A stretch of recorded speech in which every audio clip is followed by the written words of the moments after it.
Good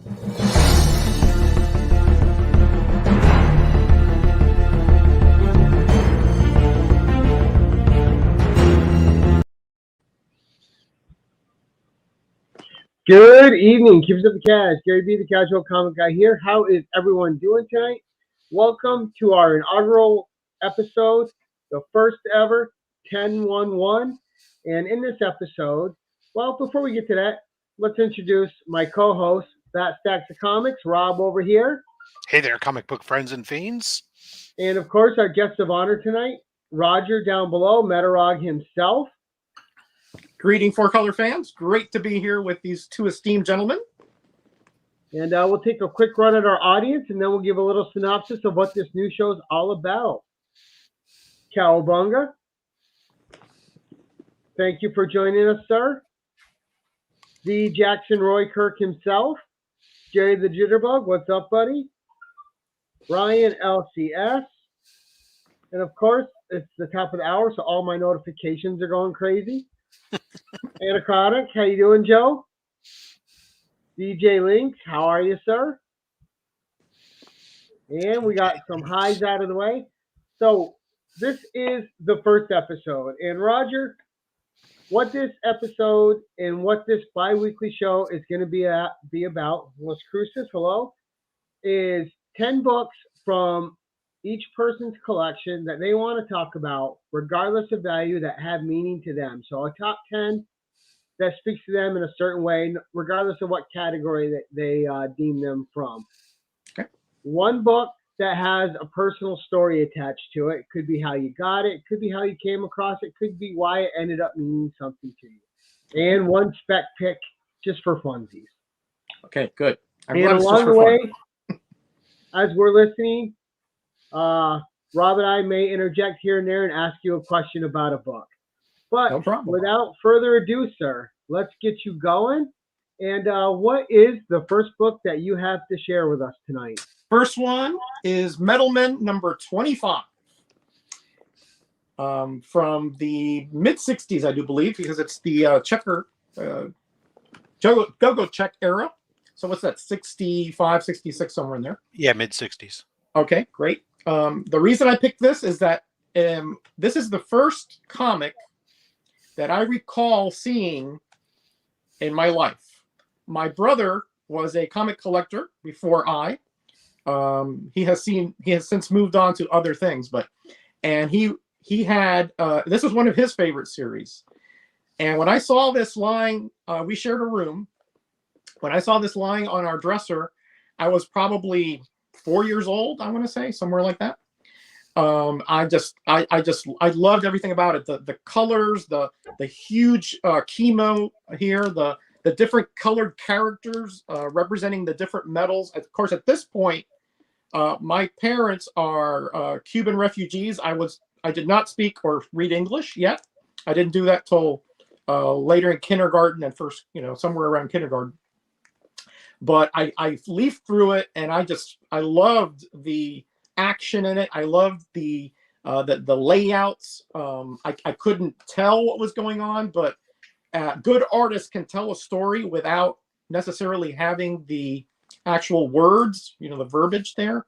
And it just caught my eye, how they can change shape and just how dynamic the cover was. So this was important to me for that reason. Is that the first series of them? Because I'm not familiar a lot. Yes. I know who the Metal Men are, but I'm not versed in them.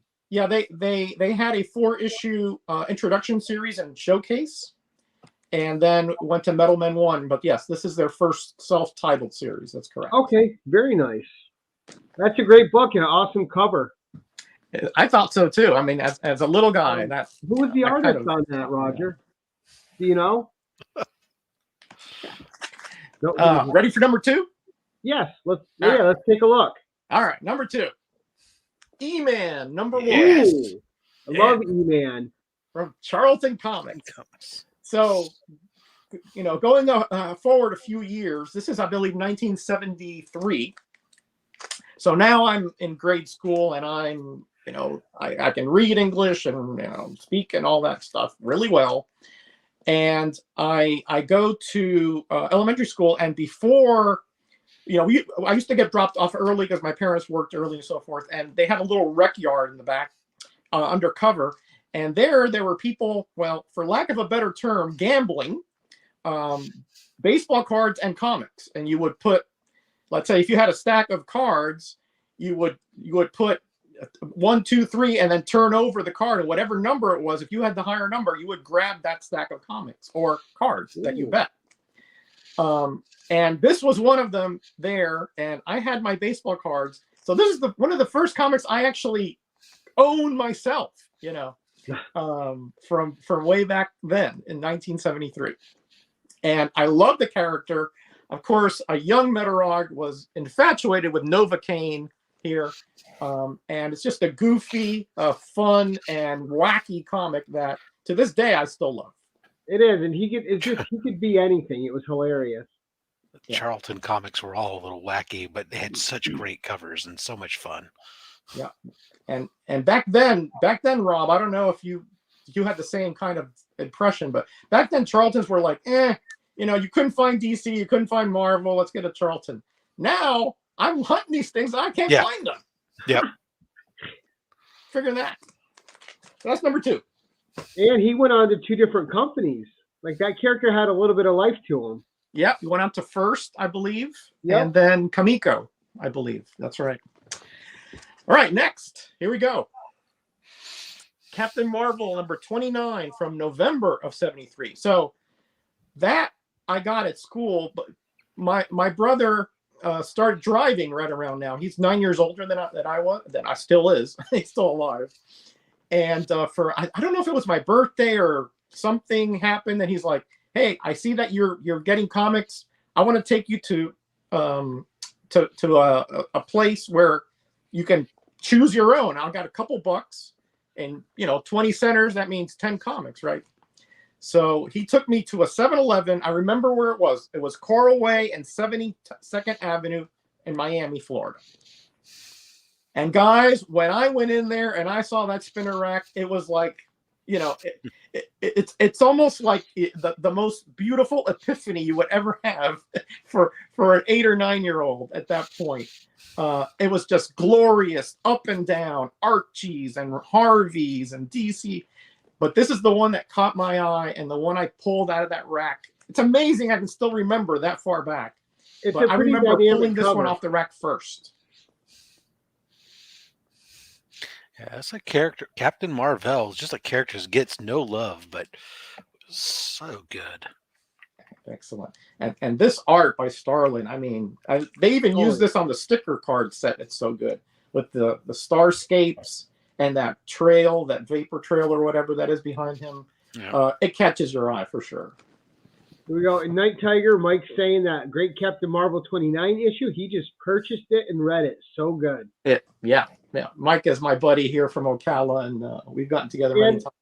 I think you, me, and Rob all fall under the category of when you hear a spinner rack, it's kind of like Pavlov's dog. You salivate a little and you're ready for something fun. Oh yeah. I drool, guys. I did. All right, next. And there's my story has to do with this as well, but I'm going to truncate this quite a bit. So, 1974 now, and I'm making money. I'm probably about 10 years old, 9 or 10 at this point. And I'm making money, painting, the usual stuff. Gardening, lawn mowing, the whole bit, right? So I got a few bucks, right? And my parents are going to vacation in Los Angeles from Miami.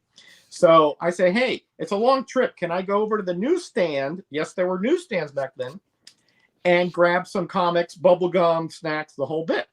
I said, sure, go ahead. So I go down there. This is the first comic that I bought with my own money, okay? This and a few others I will show later, especially one. But I fell in love with the Rich Buckler art, the Deathlock character, the fact that even though he's programmed as an assassin, what he really wants to do is recapture his humanity. And I thought that is an amazing story in here, amazing plot. And you That's know, he's one of those underappreciated guys too. Rich Buckler. He did so much. He has a great body of work in all sorts of. He even did some great Conan stuff. He did. He was on all those old titles, and it was just fantastic. absolutely, absolutely. Oh, we got Comic Vet in Him, here. Frank Great Springer. to see you here. He wants us to start over. I don't think so. You can rewind this, right? All right. Next one. And we're in the shirt too. You see, they match. Ooh, nice. Master of Kung special Marvel edition 15. It didn't become Master of Kung Fu until 17. So obviously didn't pick this up off the rack. I picked this up, in that gambling ring later on. And this, I don't know if you can tell, this thing is my original copy that I got way back when. It's beat. It's well loved. It's been read. I've read this at least 50 times. I mean, not exaggerating, right? So people are like, why don't you upgrade it? I go, no, this is my copy. This is the one that I love, right? And when I read it, I fell in love with this character so much so that I pretty much bamboozled my mother into make me a Shang-Chi costume for Halloween, probably in 1975 or so. Love this character. It shows that no matter what that you go through in your upbringing, that that part of you that knows what's right and wrong can always prevail. And even though he's under the incredible influence by Fu Manchu, he knew that the tasks that he was being assigned were just wrong. And that, to me, that motivated me to be always aware of the motivations that people have behind the scenes. So love this character. I own the whole series. I've read it many times, and I can't recommend it enough. It is just an amazing amalgamation of prose and art. Now, did you get the magazines too? Oh yeah, I got them right over there. Deadly Hands of Kung Fu. Yeah, absolutely. All his appearances, all the way through 125 when he became a fisherman, I have. And plus, in the Deadly Hands of Kung Fu, you get the first appearance of Chuck Norris in comics. That's right. And you also reprints this one in the first issue as well. Very nice. Yeah. All right, let's take us to number 6, Roger. This is pretty fun, buddy. Number 6. Here we go. Ghost Rider number 9 with Satan back then. So this one is very special, guys, because it's no secret. I've said this before. When I was younger, I had a lot of emotional issues. Hey, Naman, how you doing? So to me, I was an introvert because I didn't trust myself. I would have bursts of anger. I would lose control.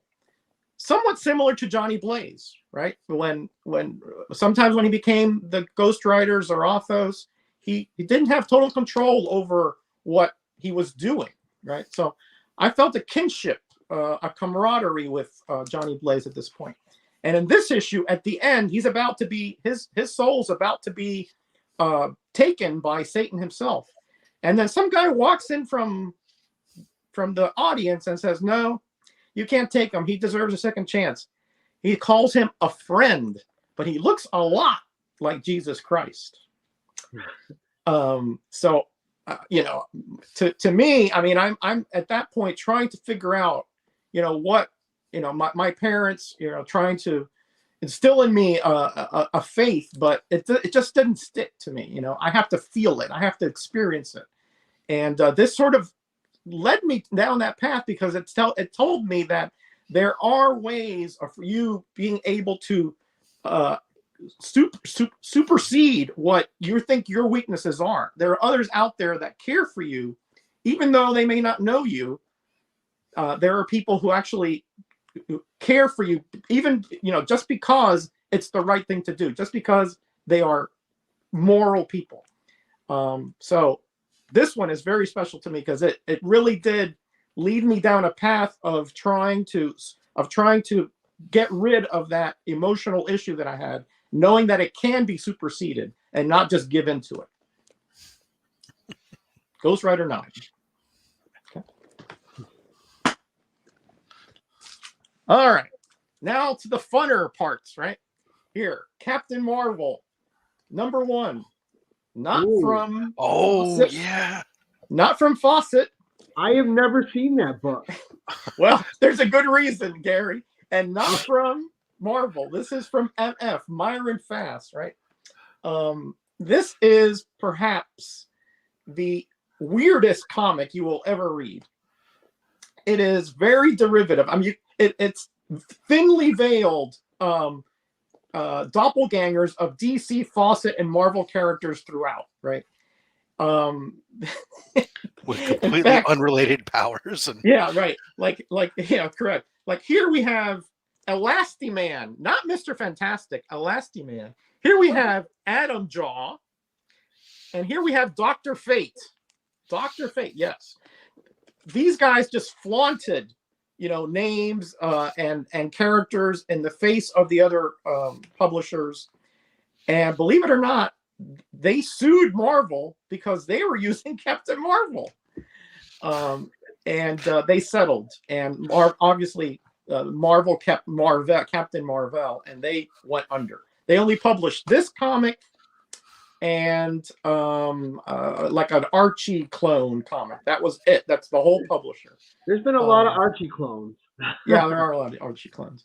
But this is sort of the reason I pulled this one out is that it sort of encapsulates what kind of collector I am. If it's obscure, if it's wacky, if it has some kind of history distribution wise, or any other kind of wacky kind of aspect, I love it. yeah, I've only ever seen this. Something. Oh, go ahead, Rob. I would say I've only ever seen this before in books. I've actually never seen the comic itself, and I remember reading about it and almost like it was almost a ploy to try to sue Marvel because it was a one-off print type thing and stuff. But I've never actually seen somebody who owned it. Congratulations! I actually own all 5s of the Captain Marvel series. Wow. The last one, I think it's Captain Marvel versus the Terrible 5 or something. It's the weirdest, wackiest stuff. And the art is by Carl Burgos, so it's a known artist. But right, Rob is right. This was done just to get under the skin of the other publishers and make some money from them actually doing this and getting the name back. So I love this stuff. And nice. You and I have that in common because we've talked before. We both love PSA comics and promotion comics. Oh yeah, they're just such odd, fun little things. Even when they're really bad, they're fun. Yeah, that's right. Oh yeah, I love I have 2 short boxes of giveaways that I love, and just because what you say, they weren't available in LCS or anything like that. You had to actually send away, or you had to be there in an event, or there were some, or even you got at school. But they're wonderful stuff. All right, I won't take up too much time. This is the next one. Fine. Classic Perez cover. George Perez cover, Pieta cover. Guys, I think I was telling you before the stream started that to me, comics are a very personal thing to me. They're not commodities. They're not things to just sort of pass the time. They actually mean something. Because of what I've gone through in my childhood. They've helped me to speak English. They've helped me to expand my horizons, my vocabulary. They've been very critical in my upbringing, believe it or not, as corny as that may sound. And this here is, at this point, I was already in college here, 1985, 86, somewhere in there, 85. And this story hit me like a ton of bricks, right? Because here we have Supergirl, and she sees that Superman is about to be destroyed by the Anti-Monitor, and thinks nothing of putting her life on the line for her cousin, and dies in the process. And the last line here, I'll never forget what he says. He said, Superman, and after he flies her over to the Fortress of Solitude, he says, the days will be so much shorter now, and the night so much longer. But I will continue on. And that, to me, hit me, because he recognizes that courage is really what a hero's about, not about powers. It's really about your attitude. It's really about how much you're willing to put your love on the line for somebody else that makes you a hero. And that is what Supergirl did. And that defined superheroism to me. That's what this comic did here. Nice. All right. So, okay, now we're getting a little bit later. So this one here is for a very different reason. I'm sorry, I'm not reading the chat here. I hope everybody's having a good time. Yes, we're neighbors, Louis. You're right. You're down in Pasco. Kid Cult number 208. Now, why do you think I picked this one, guys? Is something unusual about it? Well, the price tag up there is different. It's a pence, isn't it? This 30 is 30 cents. cents, Okay. but Yeah. This is a 30-cent variant. There are 186 in the set of 30-cent variants, and they're all from 1976. I happen to have a complete set. I'm one of, I think, 10 people to have a complete set of 30-cent variants. And this here is the only comic I've ever paid 3 figures for in my life. $100 on the nose. This was back in 2005, I do believe. It was the last one I needed for my 30-cent variant set. And I wanted to get this set because it is, again, all the things that I love. Imagine a test marketing that you do by raising the price in certain, only in 5 cities, maybe it was 5 or 6, and seeing if people are still buying your comics. And and they make them, and it's very low percentages. They're about 5% of the print run. And it worked because they went to 30 cents after the 5 months that these ran. So I said, I want to get this whole set because it's a challenge and it's something that it's just unique in the annals of comics. They did it again the next year for 35-cent variants, but this is the first market-wide, at least big market-wide test variant set that was ever done. And that's the last issue I needed for my set. wow. Okay. I think I'm down to my last one, right, guys? Have you been counting? 9? Yeah. I lost count. I got caught up in listening. Oh, you did. Oh, we have to go start over again, I guess. No. All right, this is the last one, and this has to do with the community here, the YouTube community. I never in a million years, you probably heard this before, did I ever think that my hobby would get the attention that it has after being on 4+ years on YouTube, right? To me, it was a very solitary hobby. It was very cathartic for me, but it was also very lonely, right? My cousin and I but I moved away years back, right? And then I started making videos, and one day this gentleman contacted me. His name is Chris Barkham, and he's a comic creator. He's also a big Captain America fan. And he said, I want to send you something. And he sent me my first AOK that I recall. It was a bunch of comics, and then this one, The Amazing Adventures of Superior Sam. He created this comic. This is his comic. Oh. And if you'll notice, you can't see it on the cover, but Chris Barkham is an amputee. He's, I believe, from the knee down. He had an accident. He was a police officer, and he has a prosthetic leg. So his comic book, his YouTube channel is called One-Legged Books. All right. And he is a great guy. I mean, he works in an LCS, very knowledgeable. I've spoken to him on streams before. He's just a joy to be with. And he sent me this, and he actually signed it over here. And he said, different is okay. And this character here lost his leg in the playground. So this character here is one that he writes firsthand knowledge of. It's a wonderful story, Wow. Great art, and just a great heart behind the comic. And I have the first 7 issues. I think it's up to 8 or 9 now. I have to get the other 2. But this, for community, for AOK, and for how incredible this community is, that's why I picked this comic, The Amazing Adventures of Superior Sam #1. Fantastic. Excellent. So now we're to the one with a story. The one with a story, right. It's actually 2 with a story, but we'll start with this one, okay? Real quick. No, Incredible don't. Hulk 180. All right. So remember, I told you I go back to that newsstand in the airport in 1974. Right. So amongst those that I picked up that day was indeed Hulk 180. Now, why did I pick this up? I don't know. It's not a. I've never seen this book before. It's not very. Yeah, right. It's just it's weird, right? It's just like the Captain Marvel. Anyway, well, the week before I saw a special. I don't know if it was In Search of or one of those nighttime shows about the Yeti. Okay, and when I saw this guy back here, I was like, "Hey, that's a Yeti. That's a Yeti there." Right. Yeah, doesn't he look like a Yeti? He's a Yeti. So I said, I gotta get this one, and so I got this one, and I read it on the plane up to Los Angeles, and I loved it. Right, and then on the way back, I stopped at the newsstand on the LA part, and I picked up this one, right, the Hulk 181 part, and loved it as well. Loved Wolverine, and this was before he was like just you couldn't destroy him. He was knocked out. He was just slapped everywhere.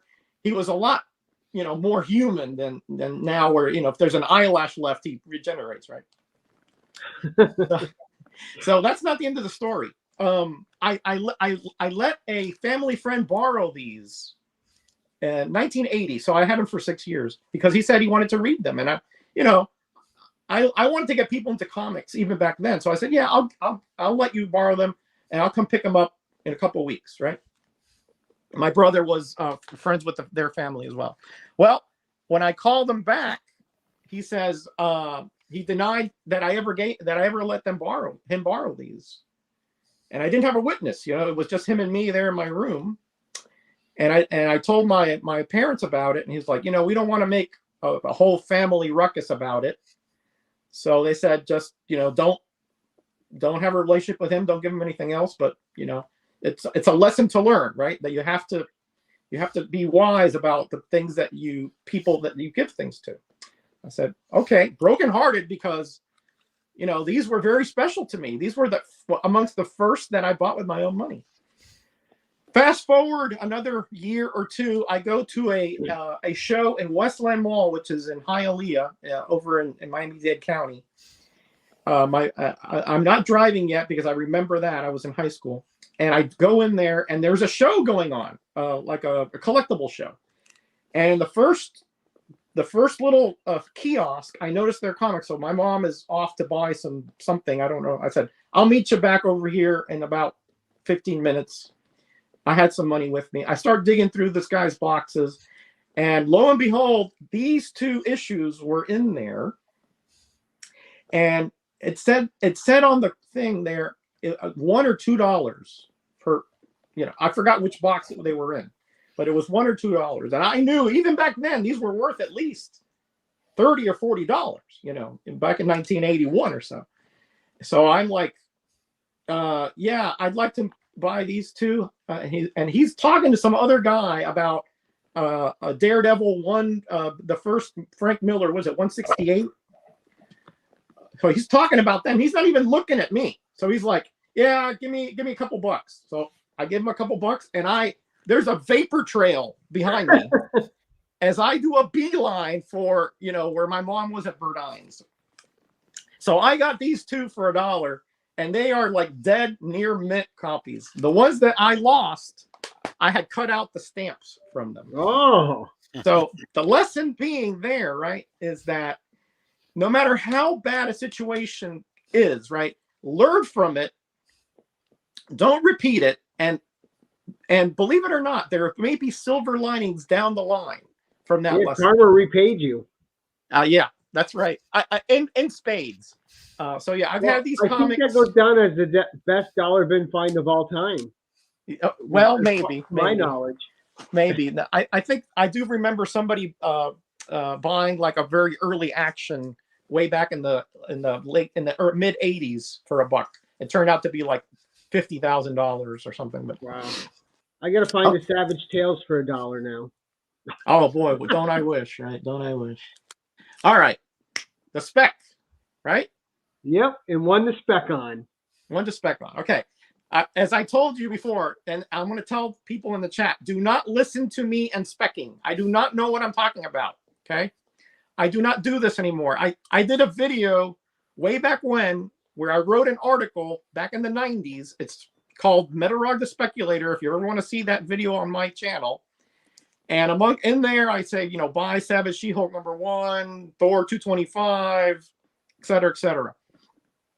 And those were less than $5 back then. That I would listen to, but don't listen to me today. Okay. So here we go. Howard the Duck #1. Now, not his first appearance. First appearance is in Fear 19.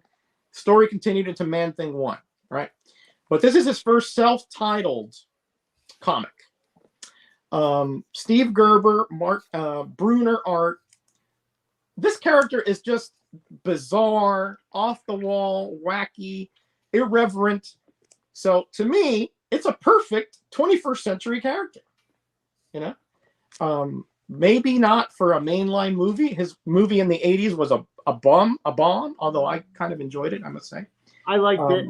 Guilty pleasure. You did too? All right. Great to see another fan.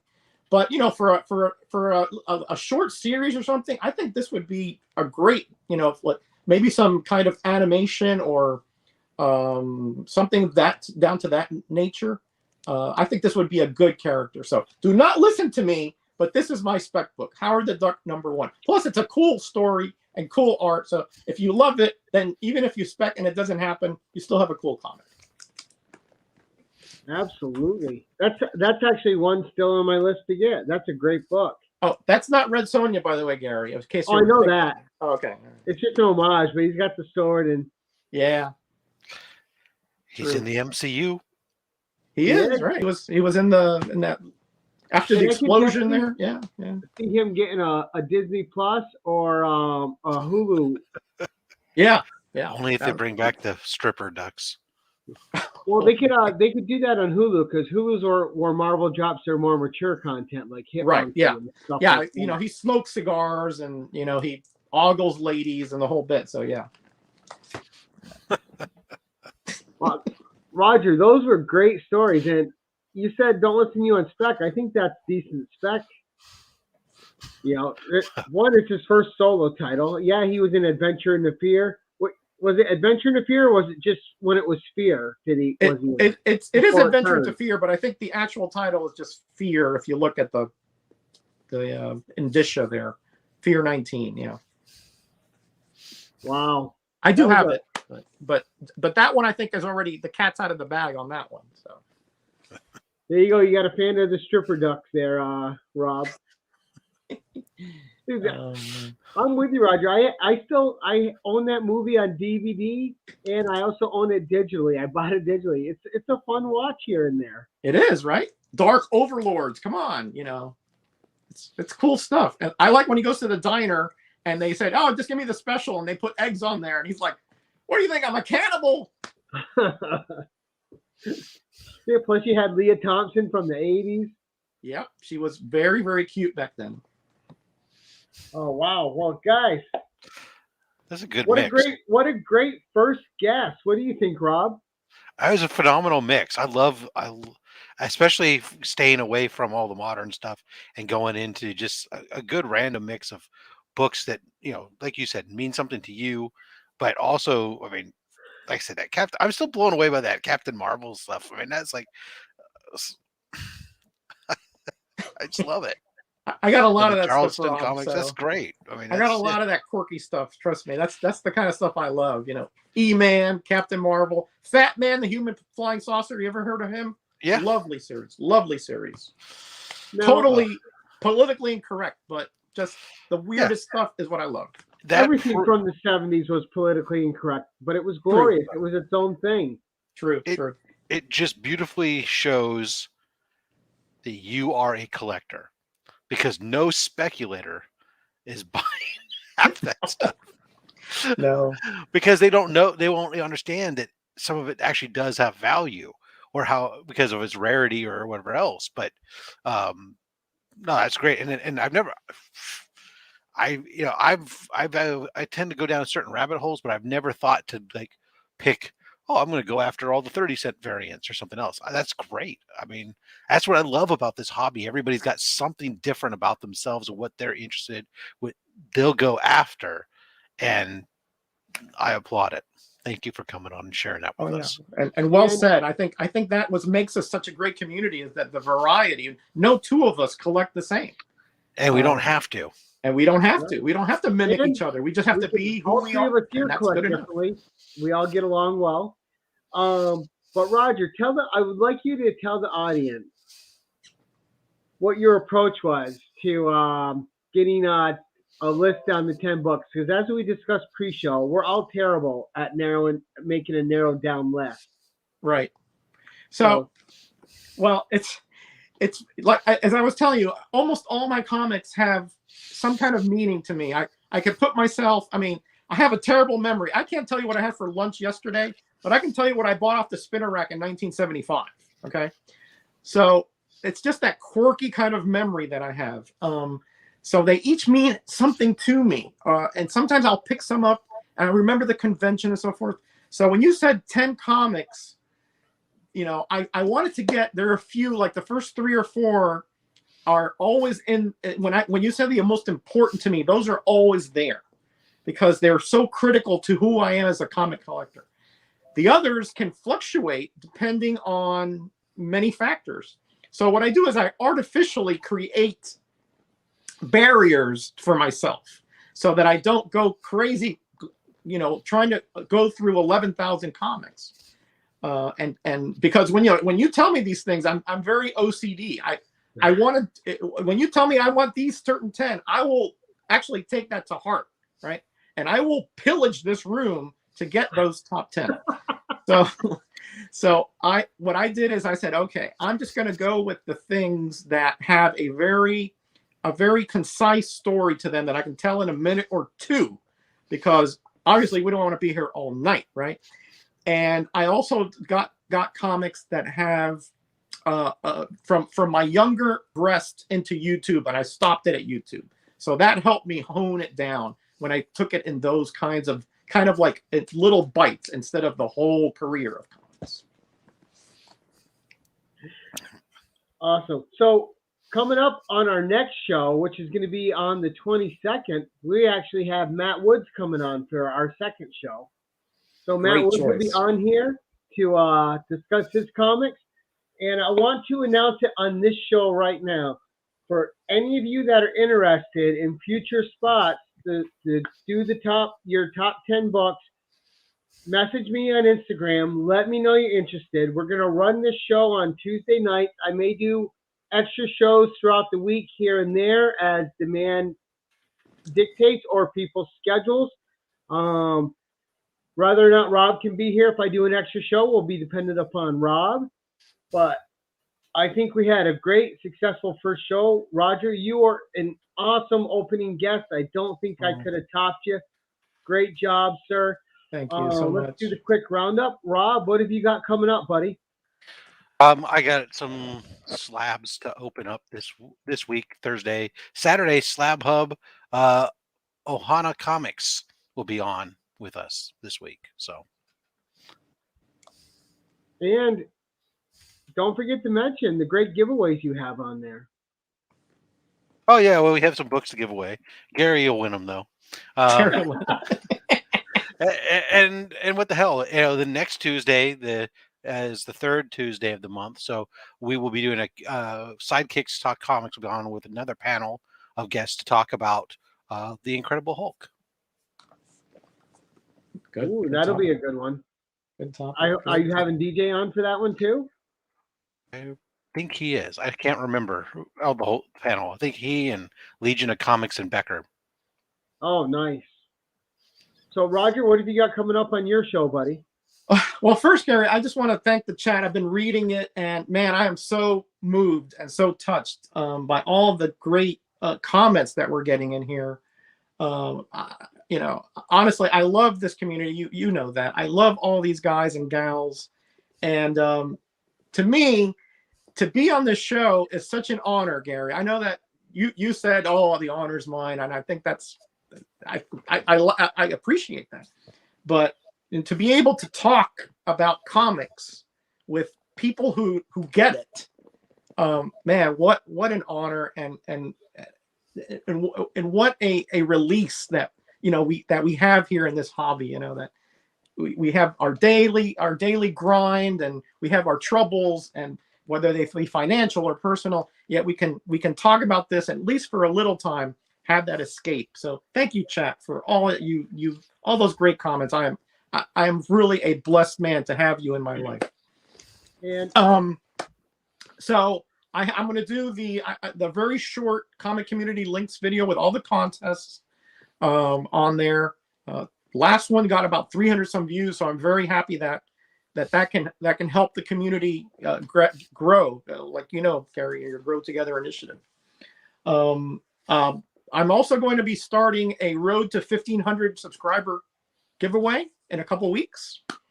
I think it's been 2 years since I did my 1,000 subscriber community building stream, and I'd like to do something similar to that again when I get to 1,500 or so, which is I'm about 50 or so away from that.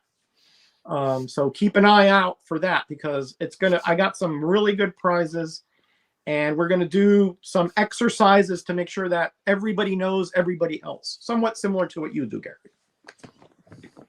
Oh, you were the grandfather of the community there, Metarog. So a lot of it. I got the gray hair to show it too, Gary. Tell me about it. No, thank you, dude. It was so much fun. I mean, what's better than a bunch of comic nerds talking comics, right? All right, guys, coming up on my channel, we got my new comic book day haul. I'm gonna have an unboxing video because I won some comics off Rob Fat Stax of Comics show. Who's shocked and surprised by that? I won a slab off of Spidey's powdered tumblers. And also this week, I won another mystery box from Yeah Man I Got Comics. So the hot streak is continuing, guys. We're going. I think I've won like 10 or 11 things in the last 2 weeks. They've just been getting flooded to the house. I haven't been upset at all. It's been great coming home to them. I think I bought off Rob 2 weeks in a row. Your wife's not going to believe that you won all these books. That's why it's great that all my winnings are on YouTube videos, so I can prove it. Yep, I get the same problems. I was like, when a package shows up, she goes, "Are you buying more comics?" No, it was an A-OK. So that it. Maybe I should Atticus been winning a lot too, though. Happy over there. But guys in the audience, thank you everyone for turning in. And you know what? For this show, I think we will have to come up with an outro. We don't want to copy the other show. So for tonight, guys, we will say thank you for being with us. Look forward to the next show. As I said, we're going to have the incomparable Matt Woods on. And he personally phoned me and said, Roger's got nothing on him. He's starting a war. I don't know what's going on. No, he's probably right. Matt Woods is a great guy. That is going to be a blast to have on. And I look forward to having him. And guys, we'll see you in 2 weeks. Next Tuesday, turn in the Sidekicks Talking Comics. And that's it for today, guys. Until next time.